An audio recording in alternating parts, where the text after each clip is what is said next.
बिस्मिल्लाहिर्रहमानिर्रहीम। अस्सलामुअलैकुम। मैं हूं मोहम्मद शहबाज और आज हम देखेंगे कि कोरल ड्रा X7 को ओपन करने के बाद ये हमें दिखता कैसा है और इस पर हमने काम कैसे करना है। तो इसका ओवर व्यू हम देख लेते हैं। आज इसको हम ओपन करते हैं। सबसे पहले ये आइकन पड़ा है मेरे पास सामने, इसको मैं ओपन करता हूँ डबल क्लिक से। और ओपन करने के बाद यहाँ पे देखिए आपके पास इस तरह वेलकम स्क्रीन आएगी। उसके बाद हमने जो है यहाँ से वेलकम स्क्रीन को बंद कर देना है। अब यहाँ पे हम देखें बिल्कुल डिज़ाइनिंग नहीं कर सकते क्योंकि ये अब यहाँ पे हमारे पास कोई वर्क एरिया नहीं है। तो उसके लिए हमें यहाँ पे सबसे पहले जो है वो एक नई फ़ाइल जो है वो लेनी पड़ती है। वो कैसे लेंगे? आपके पास यहाँ पे फ़ाइल बनी हुई है, यहाँ पे क्लिक करेंगे, ये देखिए न्यू लिखा है जिसकी शॉर्टकट की Ctrl+N है। यहाँ पे क्लिक करेंगे तो हमारे पास देखिए बिल्कुल इस तरह एक नई शीट ओपन हो जाएगी। अब ये वाइट एरिया है यहाँ पे देखें, और ये वाला जो है ये पेज का एरिया है। तो इससे हमें कोई लेना देना नहीं है, इसे अभी आप छोड़ दें। उसके बाद हम आते हैं यहाँ पे, ये हमारे पास मेन्यू बार है। जो भी हम डिज़ाइन बनाएंगे उनके अंदर जो भी कलर्स करेंगे तो जो हम टूल इस्तेमाल कर रहे हैं उस टूल के मुतालिक यहाँ पे ये मेन्यूज़ बार हमारे जो है वो काम आहिस्ता आहिस्ता आते रहेंगे। जैसे एडिट के अंदर काफ़ी ज़्यादा काम्स आ जाएगा। फिर व्यू के अंदर हमारे पास जो ऑप्शंस मौजूद हैं वो हम देखेंगे। इस तरह लेआउट ऑब्जेक्ट्स, ये मेन्यू बार है, इनके अंदर जो ऑप्शंस हैं इनको हमने इस्तेमाल करना है हमारे डिज़ाइन के अंदर।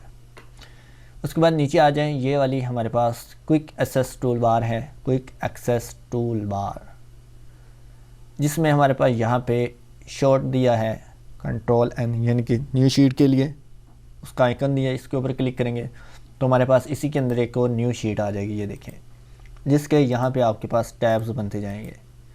यहाँ पे मैं क्लिक करूँ, देखें हमारे पास अब 4 फाइलें जो है वो एक ही वक्त में एक ही कोरल ड्रा के अंदर जो है वो ओपन हो चुकी हैं। तो ये बहुत अच्छा फीचर है इसके अंदर। इनको आप यहाँ से बंद भी कर सकते हैं। इसी तरह यहाँ पे सेव की ऑप्शन है, सिंपल आप यहाँ पे क्लिक करें, ये ओपन की ऑप्शन है, ये फ्लॉपी डिस्क बनी हुई है, इसके ऊपर क्लिक करें तो जहाँ पे आपने फ़ाइल को सेव करना है उसका एड्रेस आप चूज़ करें। चाहे तो आप इस विंडो को बड़ा कर सकते हैं। कैसे करेंगे? ये जो ऊपर हमारे पास मौजूद था टाइटल बार, इसके ऊपर डबल क्लिक करेंगे और यहाँ से हम एड्रेस देखेंगे कहाँ पे सेव करना है। तो मैं डॉक्यूमेंट्स में सेव करना है, यहाँ पे हम नेम लिखते हैं जिस नेम से हमने सेव करना है। तो इसका मैं नाम लिख लें कोरल ड्रा क्लास 1 के नाम से मैं इसको सेव करूँगा। यहाँ पे सेव के ऑप्शन पे क्लिक करेंगे तो ये हमारी फ़ाइल सेव हो जाएगी।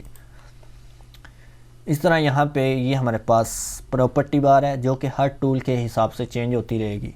अभी देखें हमने कोई भी ऑब्जेक्ट्स यहाँ पे सिलेक्ट नहीं किया, सिंपल इधर हमारे पास टूल बार है, इसमें से हमने ये पिक टूल जो है ना ये अभी सिलेक्ट है, जो कि हमें एक तीर की शक्ल में दिखाई दे रहा है, जिससे हम ऑब्जेक्ट्स को सिलेक्ट कर सकते हैं और भी बहुत सारे काम करते हैं, मूव कर सकते हैं, रिसाइजिंग कर सकते हैं।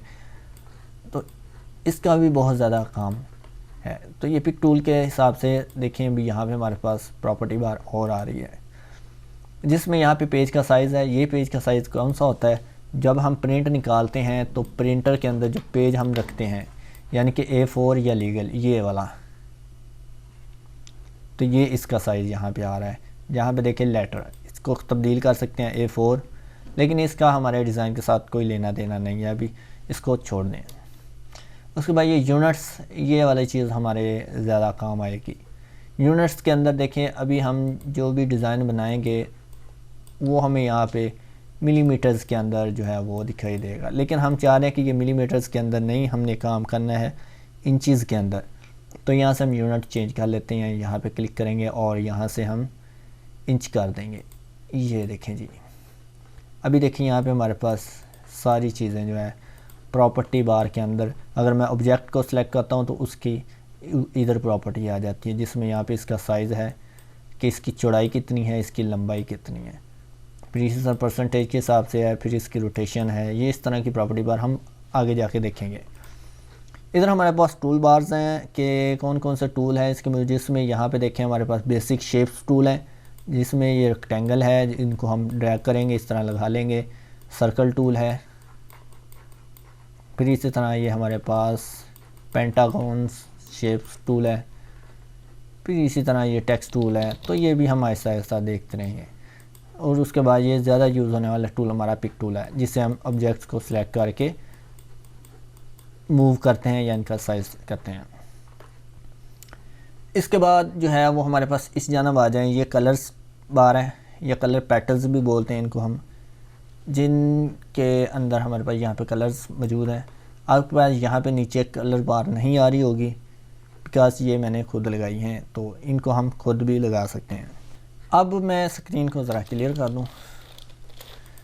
अब हम ये जो हमारे पास टूल बार्स या ये जो है ना, इनको हम मूव कर सकते हैं, यानी कि इनको अपनी मर्ज़ी से एडजस्ट कर सकते हैं, इनकी जगह हमने तब्दील करनी है वो कर सकते हैं। जैसे देखें ये हमारे पास कलर बार है, इसके ऊपर यहाँ पे देखें ये ऊपर 3 डॉट से बने हुए हैं। यहाँ पे कर्सर लेके जाऊँ तो देखें मेरे पास इस तरह के 4 तरफ एरो बनते हैं। इसमें क्लिक करूँ और इधर ले आऊँ तो देखें मेरे पास ये इस तरह कलर्स इधर से निकल के आ जाते हैं। अब इनको जहाँ पे आपने एडजस्ट करना है यहाँ से पकड़ें, ये ऊपर जो लिखा हुआ CMKY, और इसको उठा के अगर आप इस जानब लेके आएंगे, ये देखिए इस कलर इस बार के साथ, ये हमारी टूल बार के साथ यहाँ पे छोड़ेंगे तो हमारे ये कलर्स बार इधर एडजस्ट हो जाएंगे। ठीक है, जिसके साथ ये 3 डॉट्स बने हैं वो आप यहाँ से चेंज कर सकते हैं। अब ये X के अंदर X7 के अंदर ये ऑप्शन नहीं है कि आप इनको हटा सकें, लेकिन 9 के अंदर ये ऑप्शन मौजूद है कि इस तरह के 3 डॉट्स जिसके साथ बने होते हैं उसको आप यहाँ से हटा के कहीं भी लगा सकते हैं। जैसे देखिए नीचे लगाना है, मैं नीचे लगा सकता हूँ। इसी तरह अगर आपके पास ये वाली टूल बार जो है इस तरह बाहर आके यहाँ से गायब हो जाती है तो फिर कहाँ से आएगी, तो वो आपकी निकलेगी यहाँ विंडो से। विंडो के पे ऊपर क्लिक करेंगे, यहाँ पे देखें आप नीचे आ जाएं, ये लिखा हुआ है कलर पेटल्स। तो इस कलर पेटल के अंदर देखिए एक एरो बना है, यहाँ पे नीचे आएंगे CMKY पेटल्स, इस पर क्लिक करेंगे तो आपके पास वो वापस कलर्स आ जाएंगे। अब इसको फिर से हमने यहाँ पे एडजस्ट करना है तो यहाँ पे ले जाके हम क्लिक कर देंगे और ये हमारे कलर्स आ जाएंगे। इसी तरह अगर आप काम करना चाहते हैं किसी ऐसे डिज़ाइन के अंदर जो कि आपने बनाना है स्क्रीन के लिए, फेसबुक के लिए डिज़ाइन बनाना है या किसी वेबसाइट का पोस्टर बनाना है, तो उसके लिए जो कलर यूज़ करेंगे वो हम RGB कलर्स यूज़ करेंगे। ये भी हम आगे जाके क्लासेस में देखेंगे CMY के कलर्स में क्या फ़र्क है और RGB कलर्स में क्या फ़र्क है। तो हम RGB कलर्स को भी यहाँ से निकाल लेते हैं। फ़िलहाल विंडो पे क्लिक करेंगे, यहाँ पे क्लिक करेंगे कलर पैटल पे और नीचे आ जाएंगे, ये लिखो RGB पैटल, ये आगे हमारे पास। इसको हम लगा लेते हैं जी यहाँ पे नीचे। तो यहाँ पे हमारे पास वो कलर्स हैं जो हमने स्क्रीन के डिज़ाइन के लिए बनाने हैं। उसके बाद अगर हमारे पास ये वाली बार जो है अगर गायब हो जाए, फर्ज करें मैं यहाँ से टूल बार को गायब कर रहा हूँ, विंडो पे जाएं, ये देखें यहाँ पे टूल बार लिखा हुआ है, ये देखें यहाँ से आप मेन्यू बार को गायब कर सकते हैं। स्टेटस बार, ये स्टेटस बार नीचे आपके पास यहाँ पे ये वाली होती है। इसी तरह मैं और को अगर बंद कर दूँ, टूल बार, ये देखें अब हमारे पास टूल भी गायब हो चुके हैं। यहाँ से मैं इसको भी गायब कर लेता हूँ। ठीक है, ये देखें ये टूल भी गायब हो चुके हैं और यहाँ से ये भी गायब हो चुकी हैं। तो सिंपल विंडो पे क्लिक करेंगे, टूल बार पे क्लिक करेंगे और यहाँ से देखिए स्टेटस बार, वो नीचे वाली हमारी बार आ गई वापस। यहाँ पे जाएंगे और ये आ गई जी हमारी टूल बार वापस आ गई। अगर मैं यहाँ से ये मेरी जो मेन्यू बार है इसको मैं यहाँ से टूल बार को ख़त्म कर देता हूँ और यहाँ से गलती से मेरे पास यहाँ से मेन्यू बार भी गायब हो जाती है। ये देखें अब कहाँ से मैं लेके आऊँगा ये टूल बार और ये मेरे कलर पेटल्स। तो उसके लिए घबराने की ज़रूरत नहीं है, आपने सिंपल ये ऊपर ये जो हमारी क्विक एक्सेस टूल बार है बिल्कुल इसके सामने यहाँ पे राइट क्लिक करना है और यहाँ पे देखिए आपके पास आ रहा है मेन्यू बार और ये टूल बार। तो ये आप इस तरह हमारा कोरल की स्क्रीन का एडजस्ट कर सकते हैं। उम्मीद करता हूँ आज की इस वीडियो के अंदर आपको पता चल गया होगा कोरल ड्रॉ की जो स्क्रीन है उसको आपने कैसे एडजस्ट करके रखना है। तो अगर बाई डिफ़ॉल्ट आपके पास ऐसे हो जाए तो आपने घबराना नहीं है, इस वीडियो को फिर से जाके देखना है, हमारे चैनल के ऊपर पड़ी हुई है MS एजुकेशन नेटवर्क के ऊपर, वहाँ से आप देख सकते हैं कि कैसे इसको एडजस्ट करना है। तो मिलते हैं नेक्स्ट वीडियो में और सीखते हैं अगली वीडियो में थोड़ी बहुत डिज़ाइनिंग।